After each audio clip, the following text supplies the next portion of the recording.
On this episode of I Couldn't Throw It Out, we want to test your memory. Try to think back to when you were really young and see if you remember, did you have a stuffed animal? Probably you did, right? And by any chance, do you still have it? Or do you have any memory of what happened to it? Because we're going to hear from full-grown adults who did save their stuffed animals. But the question is, what should they do with them now? And if you have yours, what should you do with it? To find out, keep listening. I couldn't throw it out. I had to scream and shout. Before I turn to dust, I've got to throw it out. Before I turn to Hello, everyone. This is an unusual sort of episode because my co-host Sally Libby could not be with us, which is sad. But the good news is there are two other people who will try to stand in for her. One of them I met about 66 years ago when I was born. She has come all the way from Calgary, Alberta, to visit us in her original homeland, the United States of America. And her name is Debbie, and she happens to be one of my two older sisters. Hello, Debbie. Hello, Michael. Sally thanks you from far away for being her surrogate today. Oh, it's not the same without Sally, but I'll do my best. Okay, we appreciate it. And then another person whom we're always happy to see, my longtime friend, Paul Schreinermakers. Paul, hello. Hi, Michael. Good to see you again and hear you. Same here. Debbie, are you wondering how Paul and I know each other? I'm totally wondering. If you insist, I'll reveal that Paul and I worked together in the late 90s on the website for Entertainment Weekly magazine, where I was the editor and he was the design director. I've always wanted to work for Michael again, so here I am. What are the salaries? Oh, no, I guess. Let's just say don't quit your day job. Anyway, when I got to Entertainment Weekly and met you, it was like the best first day of school. I was so glad that we'd be working together, and I'm so glad to see you again, especially since you're here for a very important reason. You brought a treasure that you saved for many decades, and we're going to decide today if you should throw it out. I don't know that I have agreed to throw it out yet, but I'm certainly willing to listen. Well, I know what that feels like because, as you know, this whole thing got started because of a treasure that I've saved that is of the exact same type as yours. And I just happen to have it right here. Paul, can you describe it? Yeah, that looks like something from a Ren and Stimpy cartoon.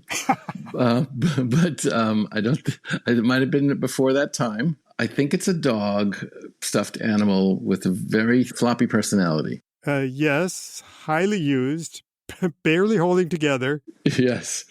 Debbie, do you have any other words to describe it? Let's just say it's seen better days. Definitely seen better days. Can I reveal the name? Because it's definitely ringing a bell. What is the name of this beautiful thing? I would say that is one official Wowie. No Kazowie, but that's Wowie. Yes, this is a dog named Wowie, and I put a photo of this dog on Facebook. I asked if anyone else had saved their stuffed animals from their childhood, and a surprising number of people confessed that they did. We really kind of struck a chord or a nerve or something with this. I mean, when you think of stuffed animals, you usually think of kids, right? Yeah. But all these adults either held on to them or had strong memories of them. In our imagination, it's like these cuddly things are alive. They almost seem like real animals. And it's a very powerful bond. Debbie, I know you saw what everyone wrote on Facebook. Do you have any favorites that you want to share with us? Absolutely. You want me to read a few of my favorites now? Sure, go for it. Okay. Matt saved a small stuffed dog called Fido. He wrote, "He has lost his eyes, given to me by my grandfather. It may even have been his." That's one old Fido. Then there was Sandy, who wrote, "I still have my stuffed terrier with its homemade cord for a leash." It's almost as old as Michael Smalley. It's about 65 years old. Whoa. Kristen showed a photo of a doll named Muffin. I received her when I was 2 in 1963 for Christmas. My mom had to recreate faces for her out of iron patches whenever she got washed. This is the final face she's worn since I was young. Oh my gosh. I just want to point out that those were iron-on patches, not iron patches. I got it. I remember doing that with my own daughter's doll. And Susan had an unusual story and photo to share. Let's see. She wrote, my mother was born and raised in mainland China, where her father worked for Standard Oil. He brought Felix back from a business trip in England. Now he lives on my piano. Oh. And Judith wrote, I saved my 40-year-old son's Ernie doll that my husband bought him while he was in the ICU. After being born 5 weeks early, I recently pulled it out for my granddaughter, but it smells too musty to pass down. Oh my gosh.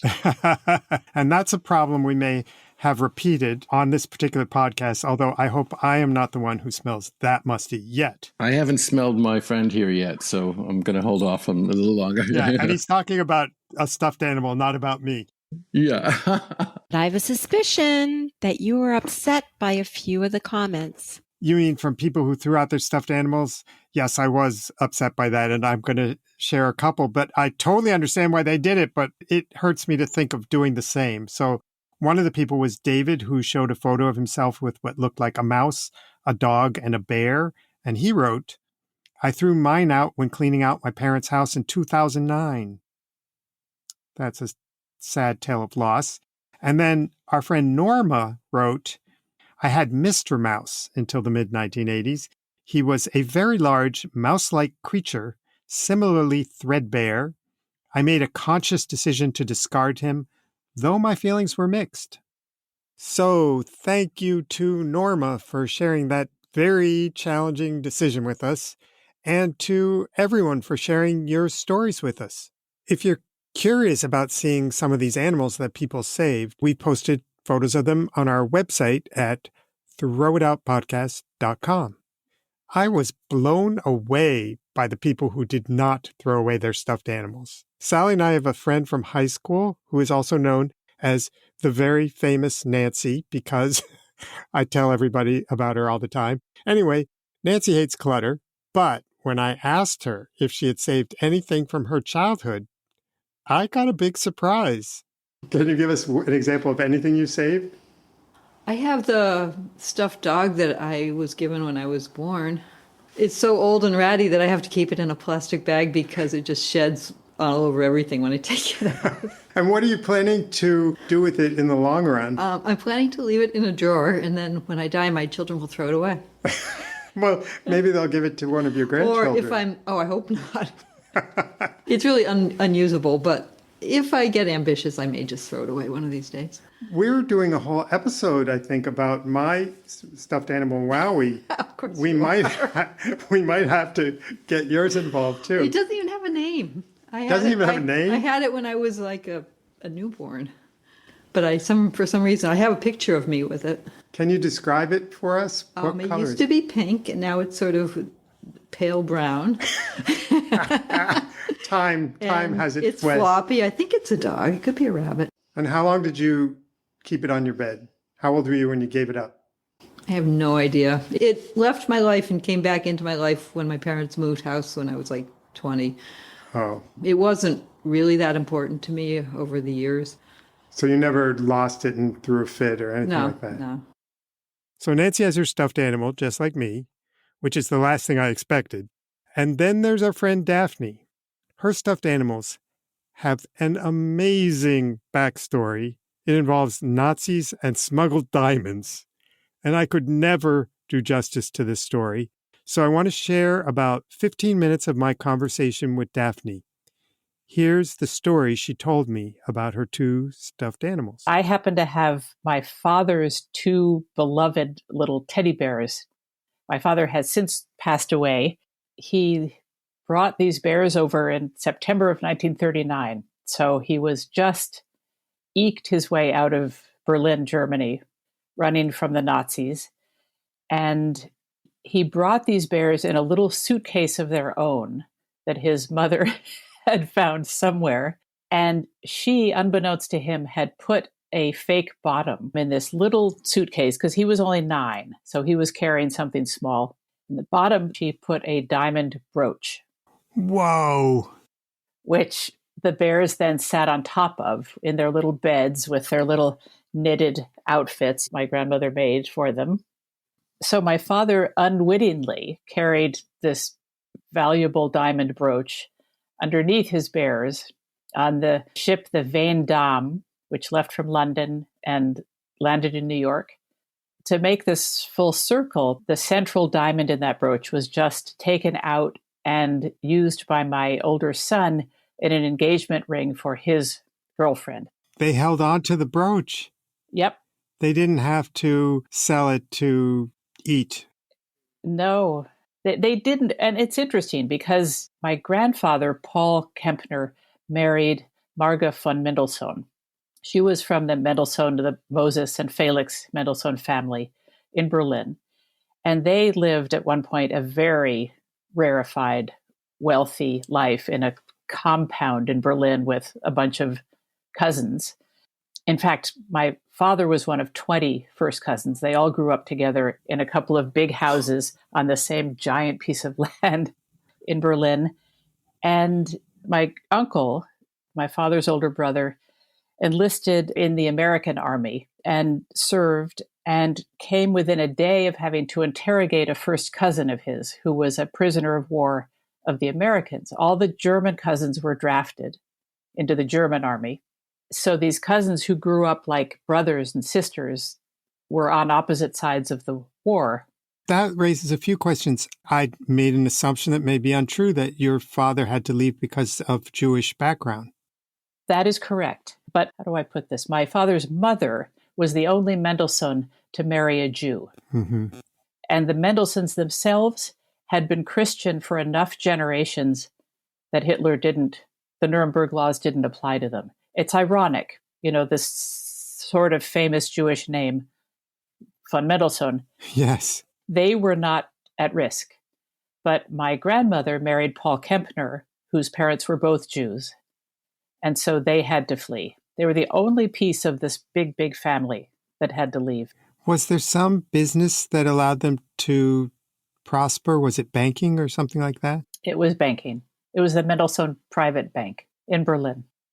My father's father was a partner in the Mendelssohn Bank, and the partners were given the choice by the Nazis to fire all their Jewish partners or dissolve. So they dissolved the bank, and my grandfather had to leave. He actually came on a later ship because he was in Amsterdam trying to clean up a problem that had happened with the branch of the bank there, but he made it out. Your father was a little boy at the time. He was the youngest of 4 children. The oldest was a sister who married an Englishman in 1938, I think, and she stayed in London during the war, during the Blitz.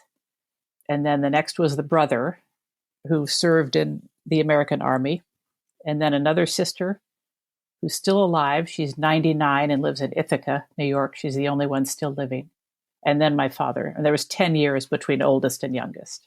Do you know anything about the origin of the bears? Yes. So I'm assuming my father's parents gave him these bears, and he referred to them as his Bärchen.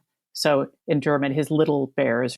This one is a little moth-eaten, but he has shorts and a sweater.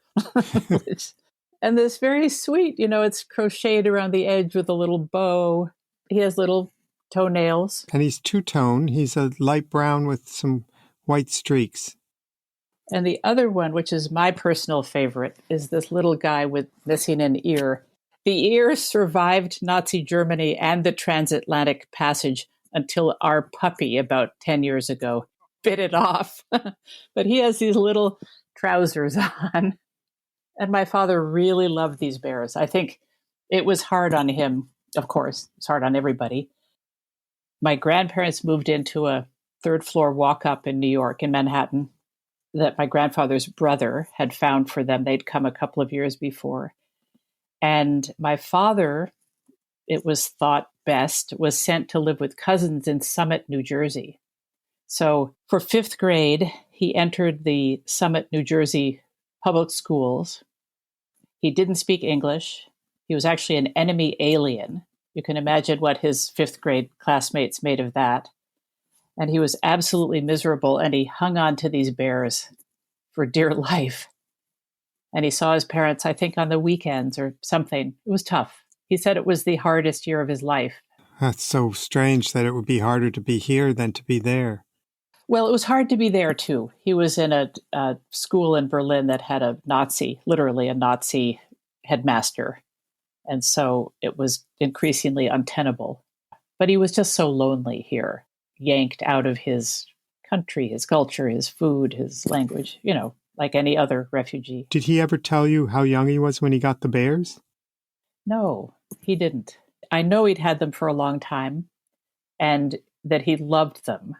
And I mean, they had clothes made for them and they had their own little suitcase. So that tells you something about how much his parents knew the bears meant to him, because they didn't leave them behind. And they couldn't take much. Right. It was a big shocker. They'd lived in an enormous house in Berlin, designed by Mies van der Rohe. A modern house. Yes, the house was bombed. My father suspected that, but when he was in the army, I guess it would have been maybe 1950 or something. I don't actually know the years. He was in Berlin and he made a trip to his old address, and the house was completely gone. But there was a circle of chestnut trees which had stood in their yard around a fountain that had 4 bronze frogs spitting into it. And the frogs were made by my grandmother's sister, who was a sculptor. My father was there looking around, no house, feeling all the stuff you'd be feeling. And he looked up at the sky, and he happened to look up to the top of a chestnut tree, and he saw this dark shape. And he climbed the tree, and it was a frog that had been blown by the bomb high up into the tree.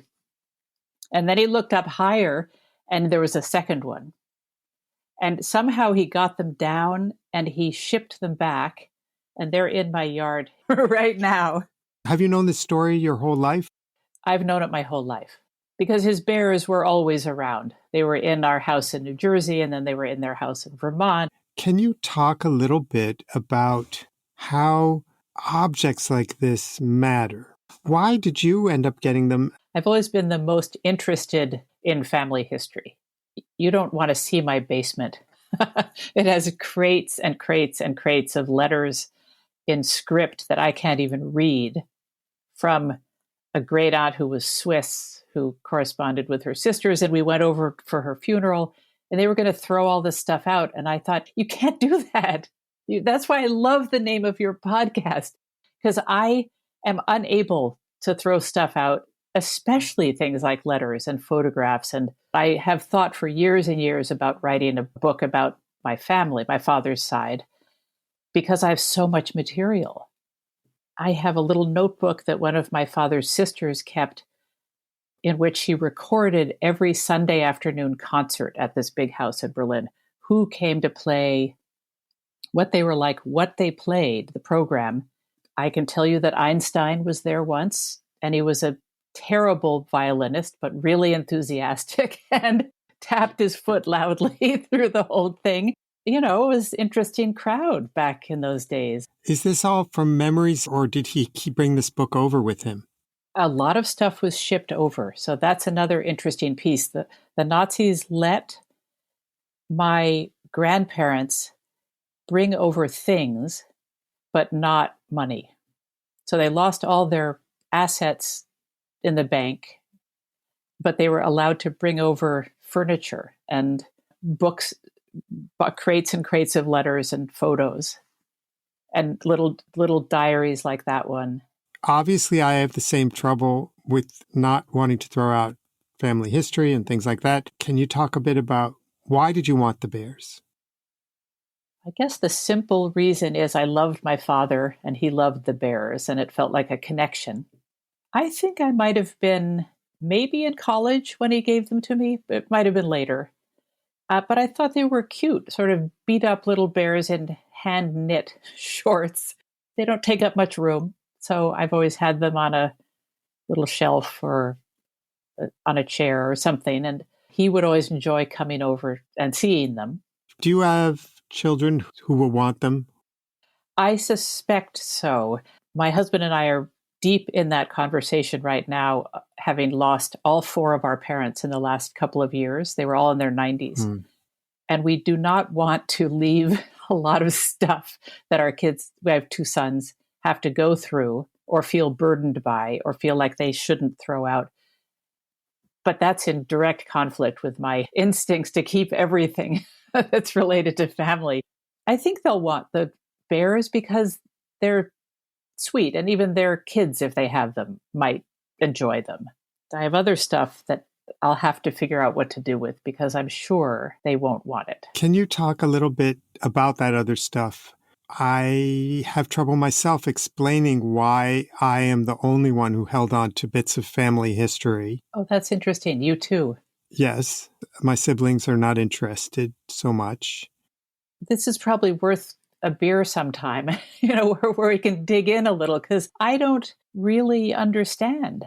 It started a long time ago with me. The very first dream I remember as a little kid, so less than 10, was we had a tire rope swing in our backyard in New Jersey.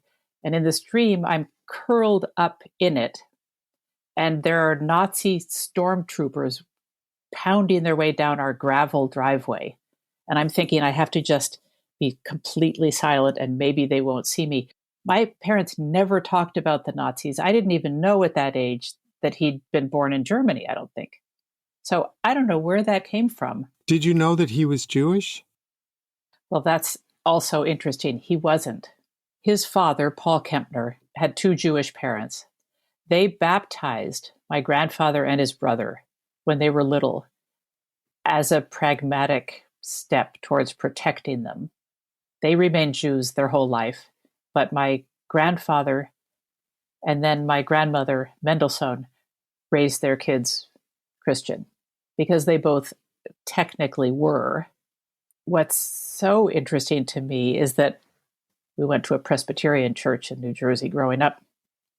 My father was active. He was a deacon or an elder or something like that. And my mother sang in the choir. And as my father grew older, a significant portion of his friends were Jewish, and he had a bunch of rabbis at the end of his life who were his closest friends. And I think that was some organic, I don't know how to describe it, some organic connection that was at work. Return. Yeah. I married a man who's Jewish. One of our sons converted to Judaism because I'm not. He felt he needed to. He's the one who just gave this diamond ring to his girlfriend, who is Jewish. So it's an interesting piece of family identity, the whole question of religion and how it played out in the family and whether anything's changed by a baptism or not. If there's anything you want to say about those bears, how you feel about them? I guess I would add one other little thing. It doesn't surprise me that my father hung on to these guys because he always loved small manifestations of bigger things and bigger emotions. He always liked, I guess, to express a part of himself that was playful and sort of animalistic. He was a very squared away guy. He was a lawyer and he was German. And he grew up in another era. So especially when we were little, these little animals and things around and his bears were playful. And that was a window into him that we didn't have otherwise.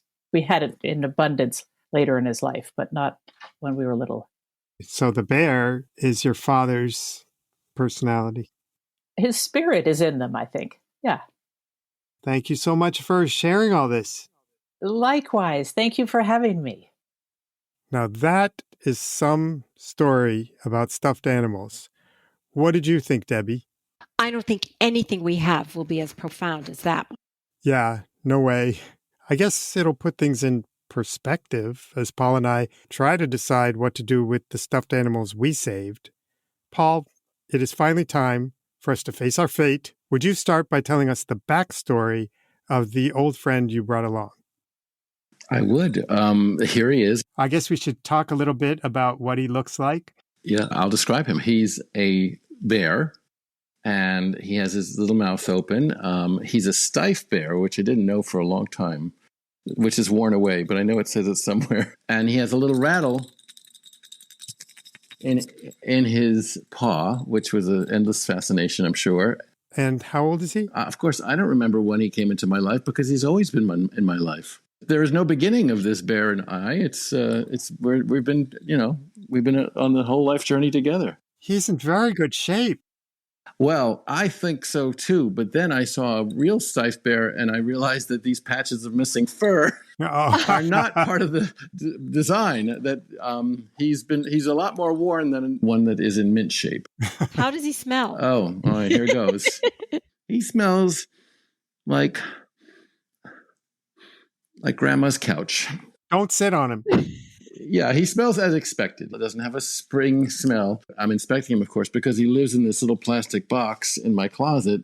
When I took him out for this podcast, felt immediate empathy for this object, my friend Grizzy. And I was like, boy, every time I see you in this plastic box, it's like I'm being cruel, but it's the best way to preserve this creature. But I do see lots of sewing marks, repair job marks that my mother must have done.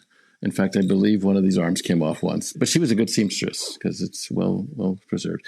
He also has his own silicone pack. Aha. So I'm trying to keep up the tradition. I don't know who's going to get it next. Yeah. And I named him Grizzy, which is the beginning of my history of bad names for pets and animals, because I also had a dog when I was growing up that they told me the name, and the dog was a mix between a husky and a collie breed.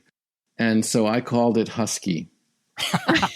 Grizzy is a grizzly bear and Husky was a part husky. So I'm obviously not good at this naming. Is Grizzy definitely a grizzly bear, though? Good question. I don't know any bears that have more of a blondish fur to them, right? Well, turn him around. I've had a fair bit of experience. Oh, yeah. On the back, is there a hump? I don't see a big hump happening. Oh, there. well, I would say it's a cub. It's a cub, so maybe the hump isn't grown yet.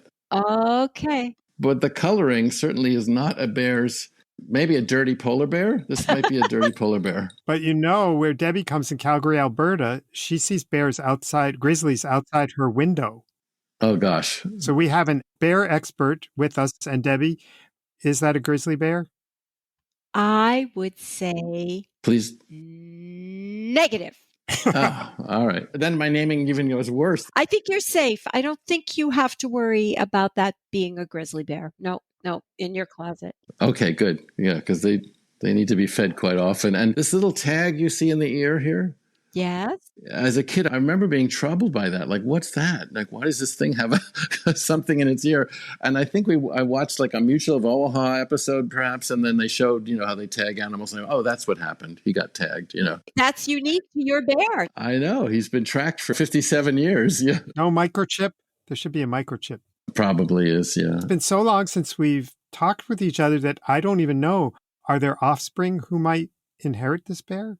It'd be really strange to give this to a 20-year-old, but there is a daughter who could receive it, and maybe it'll stay in the plastic box, perhaps for a young person to enjoy.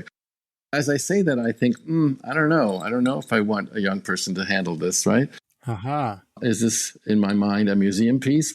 Maybe it's become too precious to give to a small child, and that's kind of sad, right? Because the whole magic of a stuffed animal is that they come to life in the mind of a child. So I have to think about that one. And then, of course, what is the real purpose here? To live in a box or live in a child's arms? That's a good question. And that raises a whole lot of issues. Like, for instance, I'm curious. So you did not share that with your daughter when she was young?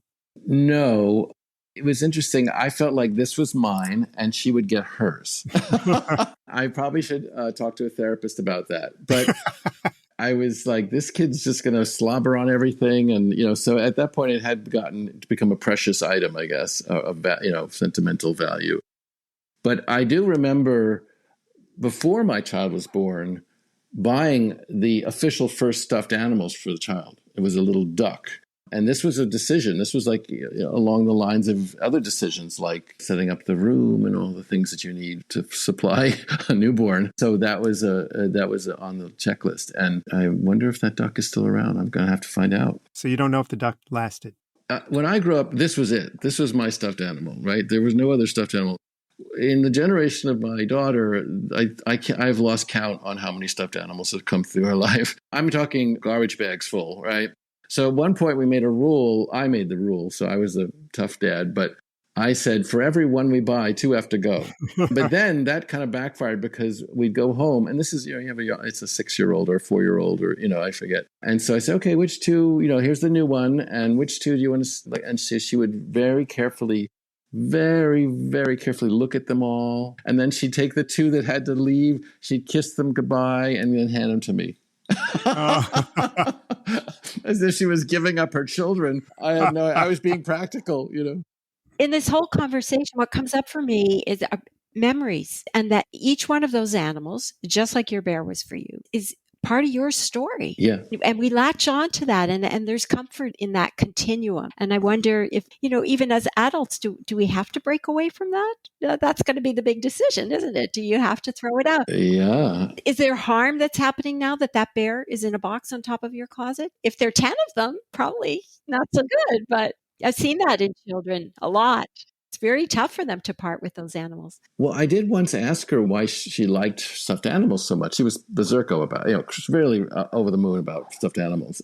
You have no idea. I mean, like entire bed full of stuffed animals, and probably a semester of college right there. I said, "What's so special about these stuffed animals? Like, why are they so special?" She says, and this is I can't put an age to it, but it was not a teenager, a young person, and she said, they each have their own story. There you go. Wow. And I was like profoundly moved. By story, she means backstory, perhaps, or even personalities, that she gives them these personalities, right? They each had their own. That was another one where I had to back off a little bit from the cleanup patrol, declutter. That's just amazing because it totally fits in with the whole purpose of this podcast, which is to tell the stories behind things so that the stories will remain even if the things have to go. Oh, that's good. Yeah. She was ahead of the curve with that. But before we figure out what happens next for Grizzy, I want to tell you a little bit of the backstory of Wowie. Oh, sure. I'm dying to know. First of all, I'm holding Wowie up again. Wowie had pom-poms on his cheeks. These black eyes here, they had, I believe, red pupils with little yellow felt eyes. There were wires in Wowie's ears, and this was like sort of a silky fabric for the insides of the ears, so you could bend the ears up and they would stay. Those are long gone. And then Wowie had a nice furry body that is not so furry anymore. And somebody has sewed up a hole in Wowie. That was this animal. We just want to tell you how I ended up getting Wowie. When I was born, the neighbors made me a little white lamb that I loved. And when my father saw it, the first thing he said was, Wowie. And so that was Wowie. And we're getting to a part about Debbie. It's no coincidence that she's here. She's very involved in this story. So for 3 years, I didn't let go of that little lamb until my dad was carrying me as the family climbed Mount Washington. And we went into the Lake of the Clouds, I think it's called. And it was really, really foggy. And I think we went too far and we went over the wrong side and we had to turn around and go back.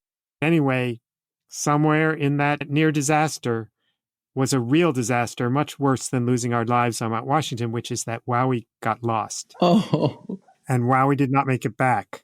And I think I probably screamed the whole way back from Mount Washington. And we got home. And this is the part where poor Debbie comes into the story. Debbie, how did I get this known as Wowie 2? Well, apparently, my parents came into my room and looked at my menagerie of stuffed animals and picked this one up and said, "This is now going to be Wowie." Do I have that right, Michael? I do. really don't remember the details of that. And off he went. It was one of my favorites. Definitely one of my faves. I love that. You might be the best sister ever. Hardly. He has another wonderful sister who would have done the same. This is interesting. I'm glad you brought that up because my other sister, one thing she and I have in common is that she has saved her teddy bear from back in the day. Theodore. And she shared a picture of it also, which we'll put on the website. The reason why this sister is on is because the stuffed animal was stolen from this sister, not the other one. The other one had the sense to hold on to it because otherwise I'd have a bear now. Michael, there's still time. You can still get another stuffed animal. Wowie 3 is to be made. Wowie 3 will be a bear. You hear that, Lynn? We're coming for the bear. But anyway, here's Wowie, which I could never let go of him. I also had him in boxes with a lot of other papers and stuff, which I feel guilty about. And now, Paul, this is where we get to the point of, let's make it clear. Paul is much younger than I am. I'm retired. He's still in the working world. But eventually, you're going to reach my age. Thank you. And you're going to think about the stuff you have and what's going to happen to Grizzy.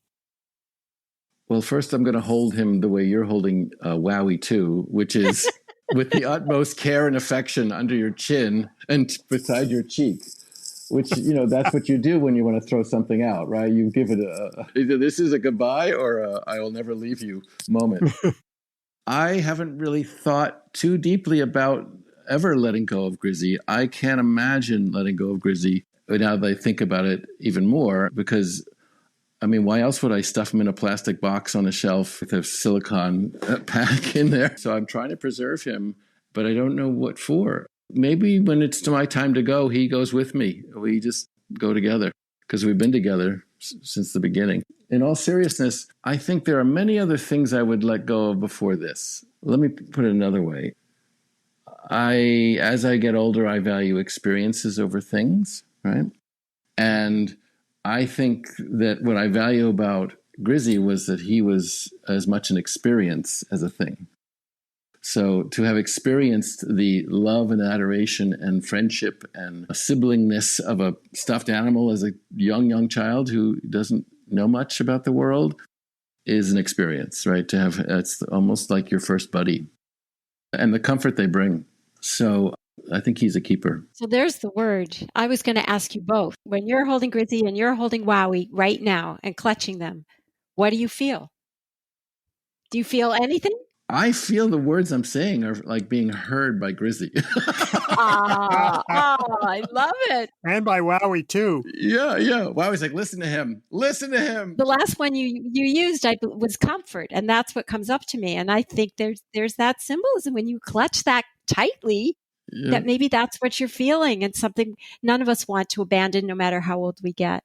Yeah, I would agree. But as Debbie read us earlier, our friend David, when he cleaned out his parents' house, he got rid of his. He clearly loved them. We showed us a picture of him hugging them, but he felt like, what am I going to do with these? I certainly have a box of things that I have said from our first season of the podcast that's going with me into the cremation. Mm-hmm. Wowie certainly belongs there. We do have a little bit of guilt, both of us, because Wowie will probably go back in a box. Like Grizzy. Yes. It'll be hard for them to breathe in those boxes. But still, we're not going to throw them out. Not now. Let's put it that way. Not now. If we hold on to these, when our time comes, it may not be soon, but it's going to come. And somebody is going to just throw out Wowie then. But I guess if I'm not here, maybe Wowie doesn't want to exist anymore. Or does he exist? Ooh. Like, look at that. Is that a cute face or what? Even without eyes. Now I'm thinking the Muppet Show might have had an influence on all this too, because I think Grizzy looks like a Muppet a little bit. Broadening it out to all the people who shared their animals, because this is a service show where we try to help others. Oh, is it? I think what I got out of this, I was thinking, well, what do I do with Wowie? But like I thought maybe of burying Wowie, but then, I don't want to put Wowie in the dirt to rot. Mm-hmm. I'm going to be cremated. I thought of cremating Wowie. That seems like the best of the options. That's not a bad one. Yeah. The trash is not, no, you cannot put this guy in the trash. So it seemed like cremation was the one option because, like any other dog, which Wowie is, they die and you have to put them to rest. I'm going with cremation, either with me or without me. I have a third option, I think, with this one, which is Cold and Heartless. Steiff is a German bear company. So I think there's a third option for Grizzy, which is to try his luck on eBay. And then maybe he goes to another life somewhere else, maybe reborn, or his fate could be stuffed in a box again. When we decided to do this episode, I was going to call it the Wowie Project, and I was going to have everybody send in their stuffed animals and have them refurbished and give them to children who needed them. Oh, that's good. But it was Debbie or Cindy or somebody made me realize that there could be germs. Oh, yeah, I know. You can't give it to somebody you don't know. Yeah, you're right. That was a dead in the water idea. I was trying to see another life for Wowie. I'm afraid, like me, Wowie's only going to have one life. Yeah. Live it up, Wowie. All of you out there who have your own Wowies or Grizzies or whatever they're called, Lammy, we want to say enjoy them to the end. I think our recommendation is no trash, no burying. You can cremate or you can just keep them and they go with you. Yeah. I have to thank you for inviting me because it has given me another experience with Grizzy. He came out of the box and became a minor celebrity here. It's nice to hold him again. Yeah. It's just a nice feeling. And now it makes me feel like I'm like, wow, finding all the motivations behind what makes this special. It's nice. When I see Grizzy, I go, wowee. But anyway, I want to ask one more question about this, which is, did we learn from this podcast that maybe the boxes have to go and that Grizzy and Wowie come out of the box? Oh, that's a good one. Or is it too embarrassing to have this animal around? Not at this age. Maybe it's that you visit them. Maybe it's that you are reminded that they're there, and every so often you go in and take the box down and open it up. I do like the idea of putting them on a bookshelf. Okay, we're sharing that. Just repeating for those others who saved, bookshelf, cremation, or wait and go with you. Yeah, that's right. That's it. Okay, well, Paul, we're so grateful to you for being here. Do you have any last words for us? I think I've said more than I ever thought I'd say about a stuffed animal. And so I'm very thankful, again, for revisiting the meaning behind Grizzy. And he thanks you, too. Thank you, Grizzy. It's not often he gets out. From Wowie to Grizzy, hail. And I hope many of our listeners will be inspired by Paul Schreinemakers and Daphne and the very famous Nancy. So you'll want to tell us all about your favorite stuffed animal. You can send us a message with or without a photo on Instagram at ThrowItOutPod. That's ThrowItOutPod. We'll compile as many as we can and share them with all our friends on Instagram. And if you are someone who listens to Apple Podcasts, and if you want to honor the spirit of Grizzy and Wowie, we'd be so grateful if you'd give a star rating to I Couldn't Throw It Out, which would be a big help to us. That's it for now. And also remember, you'll be honoring Debbie, who had this animal stolen from her when she was a young, impressionable child. Debbie, thank you for Wowie. At long last, I'm thanking you. My pleasure. Wasn't then, but it is now. And Paul, thank you for bringing Grizzy into our lives. Thank you, Michael. This has been great. We look forward to Sally's return on our next episode. And right now, everyone has to listen to our excellent theme song by Don Ralph, Boots Camp, and Jen Ayers. Start rocking with Wowie and Grizzy. Bye, everybody. Bye. Look up that stairway to my big attic. Am I a hoarder or am I a fanatic? Decades of stories, memories stacked. There is a redolence of some irrelevant facts. Oh, I couldn't throw it out. I had to scream and shout. It all seems so unjust, but still I know I must. Before I turn to dust, I've got to throw it out. Before I turn to dust, I've got